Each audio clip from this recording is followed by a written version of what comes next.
नमस्कार दोस्तों।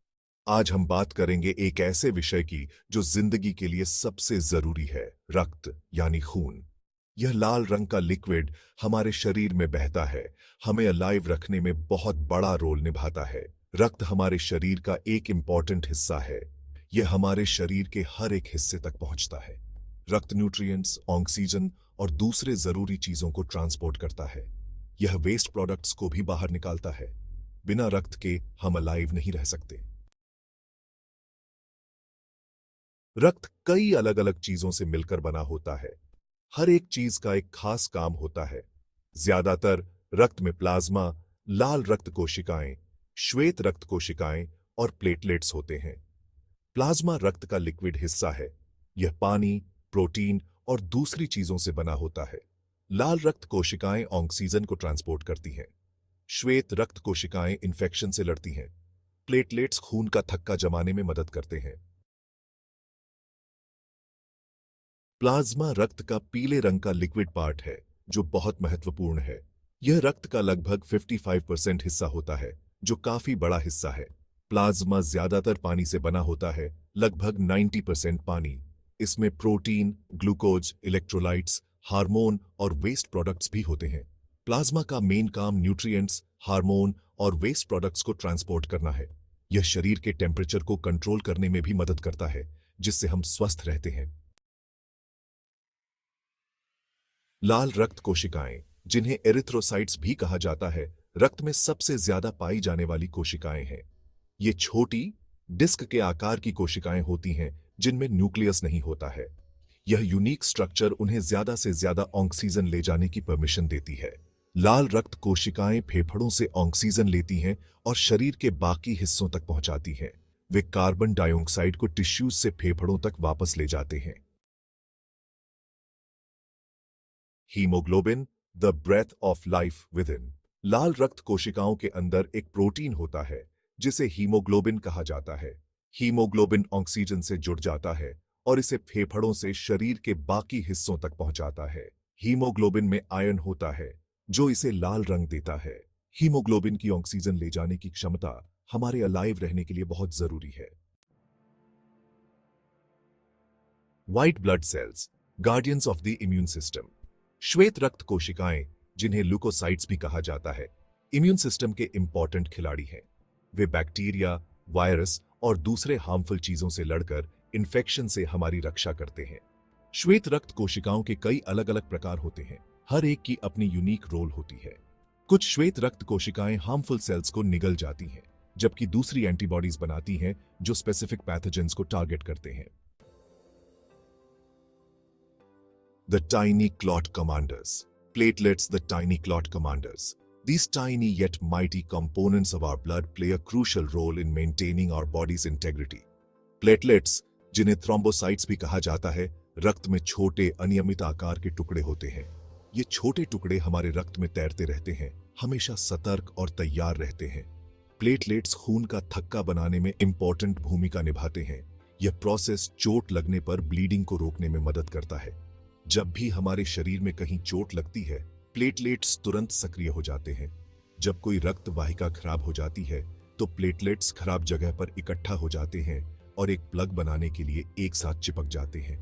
यह प्रक्रिया बहुत ही तेज होती है, जिससे खून का बहाव तुरंत रुक जाता है। फिर प्लेटलेट्स क्लॉटिंग फैक्टर्स छोड़ते हैं, जो एक मजबूत थक्का बनाने के लिए मिलकर काम करते हैं, जिससे आगे ब्लीडिंग नहीं होता। ये क्लॉटिंग फैक्टर्स एक जटिल प्रक्रिया के माध्यम से काम करते हैं, जिससे थक्का और भी मजबूत हो जाता है। प्लेटलेट्स का आकार और संरचना उन्हें इस महत्वपूर्ण कार्य के लिए आदर्श बनाते हैं। माइक्रोस्कोप के नीचे आप देख सकते हैं कि ये कितने छोटे और अनियमित होते हैं, लेकिन फिर भी कितने महत्वपूर्ण होते हैं। जब प्लेटलेट्स सक्रिय होते हैं, तो वे अपनी संरचना बदलते हैं और एक चिपचिपा सतह बनाते हैं, जिससे वे एक दूसरे से और रक्त वाहिका की दीवार से चिपक सकते हैं। यह चिपचिपापन ही उन्हें थक्का बनाने में मदद करता है। प्लेटलेट्स का यह कार्य हमारे शरीर के लिए बहुत महत्वपूर्ण है।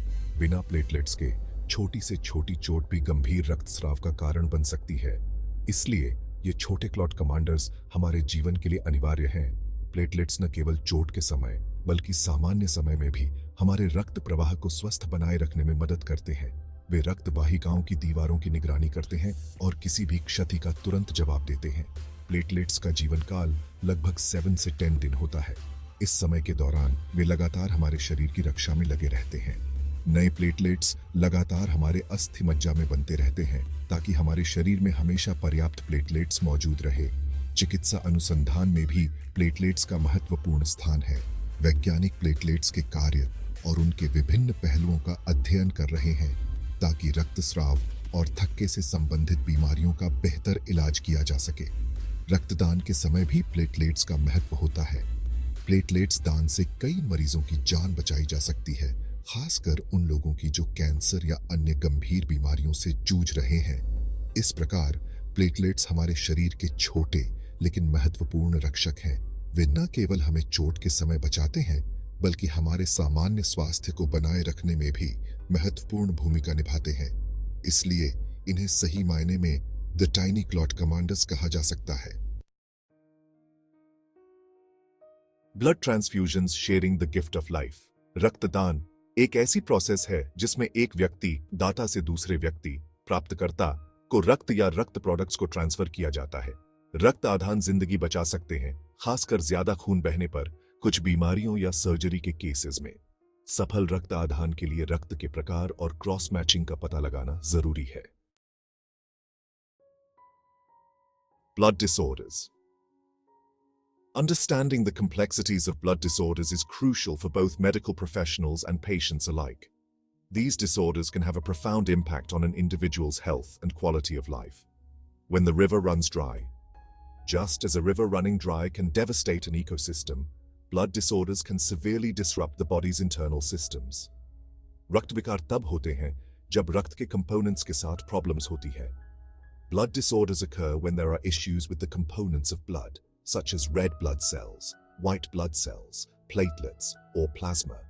These components each play a vital role in maintaining the body's overall health. Anemia, hemophilia, or leukemia कुछ common रक्त विकार हैं। Anemia, hemophilia, and leukemia are some of the most common blood disorders. Each of these conditions presents unique challenges and requires specific treatments. Anemia एक ऐसी condition है जिसमें लाल रक्त कोशिकाओं या हीमोग्लोबिन की मात्रा कम होती है, जिसके कारण शरीर के टिश्यूज में ऑक्सीजन की सप्लाई कम हो जाती है।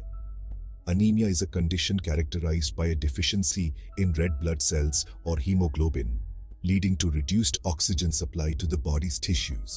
This can result in symptoms such as fatigue, weakness, and shortness of breath. Hemophilia एक जेनेटिक विकार है जो रक्त के थक्के बनने की क्षमता को प्रभावित करता है। Hemophilia is a genetic disorder that affects the blood's ability to clot. This can lead to excessive bleeding from even minor injuries, posing significant risks to those affected. Leukemia रक्त कैंसर का एक प्रकार है जो रक्त बनाने वाली कोशिकाओं को प्रभावित करता है। Leukemia is a type of blood cancer that affects the cells responsible for producing blood. This can lead to a range of symptoms, including fatigue, frequent infections, and easy bruising or bleeding. Treatment for these blood disorders varies widely depending on the specific condition and its severity. For anemia, treatments may include dietary changes, supplements, or medications to increase red blood cell production. Hemophilia treatment often involves regular infusions of clotting factors to prevent bleeding episodes. Leukemia treatment can be more complex, involving chemotherapy, radiation therapy, or bone marrow transplants. Ongoing research is crucial in the fight against blood disorders. Scientists and medical professionals are continually working to develop new treatments and improve existing ones. Advances in genetic research, for example, hold promise for more effective and targeted therapies in the future. Support groups and patient communities also play a vital role in managing blood disorders. These groups provide emotional support, share valuable information, and help patients and their families navigate the challenges of living with a blood disorder. In addition to medical treatments, lifestyle choices can significantly impact the management of blood disorders. A balanced diet, regular exercise, and avoiding smoking and excessive alcohol consumption can help improve overall health and well-being. While living with a blood disorder can be challenging, advances in medical technology and treatment options offer hope for a better quality of life. With proper care and support, many individuals with blood disorders can lead fulfilling and active lives. Conclusion: Blood, a precious gift, a vital resource. रक्त एक अद्भुत और complex liquid है जो जिंदगी के लिए बहुत जरूरी है। यह जीवन का आधार है जो हमारे शरीर के हर हिस्से में महत्वपूर्ण भूमिका निभाता है। रक्त का महत्व केवल इसके शारीरिक कार्यों तक सीमित नहीं है, बल्कि यह हमारे समाज के स्वास्थ्य और कल्याण के लिए भी महत्वपूर्ण है। यह न्यूट्रिएंट्स, ऑक्सीजन और वेस्ट प्रोडक्ट्स को ट्रांसपोर्ट करता है, इन्फेक्शन से लड़ता है और चोट के बाद खून का थक्का बनाने में मदद करता है। रक्त हमारे शरीर के हर कोने में पहुंचकर उसे जीवित और स्वस्थ रखता है। यह हमारे इम्यून सिस्टम का एक महत्वपूर्ण हिस्सा है जो हमें बीमारियों से बचाता है और हमें स्वस्थ रखता है। रक्त के बारे में जानना और रक्तदान के महत्व को समझना जरूरी है। रक्तदान एक ऐसा कार्य है जो न केवल दूसरों की जिंदगी बचाता है, बल्कि हमें भी एक बेहतर इंसान बनाता है। रक्तदान के माध्यम से हम अपने समाज के स्वास्थ्य और कल्याण में योगदान कर सकते हैं। यह एक ऐसा कार्य है जो हमें एकजुट करता है और हमें एक दूसरे की मदद करने के लिए प्रेरित करता है। दान करके हम दूसरों की जिंदगी बचा सकते हैं और अपने समाज के स्वास्थ्य और कल्याण में योगदान कर सकते हैं। रक्तदान एक ऐसा कार्य है जो हमें एकजुट करता है और हमें एक दूसरे की मदद करने के लिए प्रेरित करता है। यह एक ऐसा कार्य है जो हमें एक बेहतर इंसान बनाता है और हमें अपने समाज के प्रति हमारी जिम्मेदारियों का एहसास कराता है। रक्तदान के माध्यम से हम न केवल दूसरों की जिंदगी बचा सकते हैं, बल्कि हम अपने समाज को भी स्वस्थ और खुशहाल बना सकते हैं।